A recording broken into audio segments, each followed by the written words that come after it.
空單畢業了，負1650萬，人生在40歲歸零。早上一直祈禱開高走低，就一天又漲400點，補了好幾天拿不出錢了。本來還想撐一下，但美股創新高又降息，沒勇氣沒能力再熬，認輸全砍。你的交易記錄裡面，如果不是343種模式，你的交易必定失敗，真的是必定失敗，因為操作原則大於一切技術。我只希望看我們頻道的戰友不要受到這樣的打擊。空單畢業了，負1650萬，人生在40歲歸零。想說再怎麼高，大盤頂多就24400吧，可是現在已經是25400了，等於是多了1000點。說9月通常會跌，我也不知道是誰說，有人這樣說嗎？我知道 YouTube 上很多標題都說什麼現在完蛋了，再不逃命就來不及了。我不知道，因為我沒有點開。我們一直強調說，忽略任何灰犀牛或者壞消息，不是說不會跌。但是心態上不要因為一直噴出就覺得會跌。那所以這個歸零的這一位呢，他就是覺得可能會跌。那他應該是一開始有空到有賺，然後有加碼。他說已經很不安了，結果連一天喘氣的時間都不給。這個是蠻常見的一件事情哦，就是你被嘎或怎麼樣的時候呢，你就會非常的痛苦，然後你是沒有辦法思考的，然後盤勢已經在跳了。3天又漲800點，早上一直祈禱開高走低，就一天又漲400點，補了好幾天拿不出錢了。本來還想撐一下，但美股創新高又降息，沒勇氣沒能力再熬，認輸全砍。看到這個數字有點震撼哦，因為這個版面跟我2023年操作期貨版面長得很像，然後呢數字有一點是相反的，我就覺得好像哦。剛剛我說過了，我也覺得這個噴出不對啊。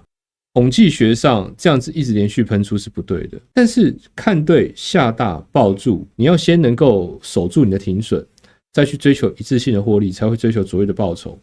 可是它很明顯是進入加碼期，但是它沒有設定有賺不能賠的出場點，它前面應該有賺到很多錢，可是不管怎麼樣，它會賠，就一定是沒有分清楚建倉期、加碼期跟出場期。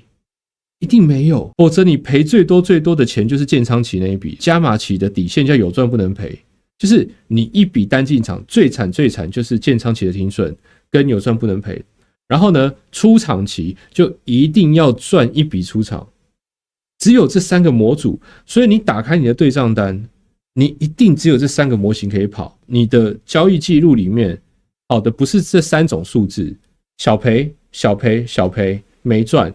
中賺或大賺，如果不是343種模式，你的交易必定失敗，真的是必定失敗，因為操作原則大於一切技術，太多人為的東西在裡面。想祈禱，沒想到但想到，誰知道下周要降息，裡面全部都是有預測的心理。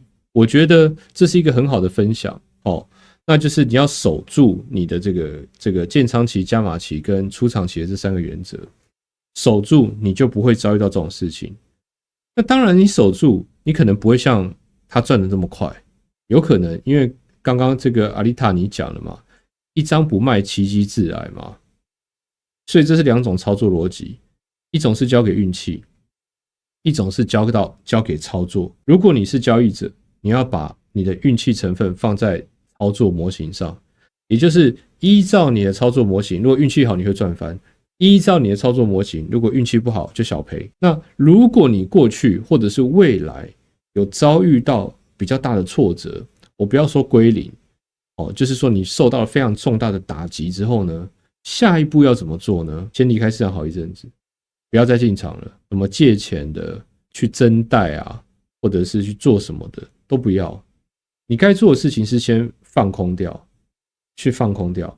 然後呢，如果還有機會，你還願意再進場的时候呢，再來把這個東西再拆開來分析。然後你分析的時候，絕對不要跟技術分析有關。你只要跟技術分析有關，就會有這個沒想到，誰知道下周要降息，不會跌了。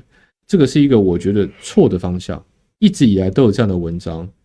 這個也不是一筆小數字，那確實是很沉重。我只希望看我們頻道的戰友不要受到這樣的打擊。各位有沒有整理家裡的混亂時期？就是你有沒有發現，你的家裡只要亂超過一個小小的限度，你只要超過一條線就爆了。通常就是這樣子，股票也是這樣。我個人呢，在停損的金額上呢，每一個時期都有每個時期的限制。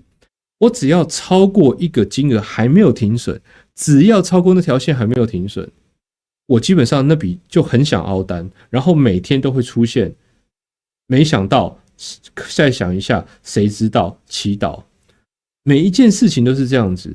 那人生其他事情就算了，交易這條線就是要給你設好，不要再犯錯的。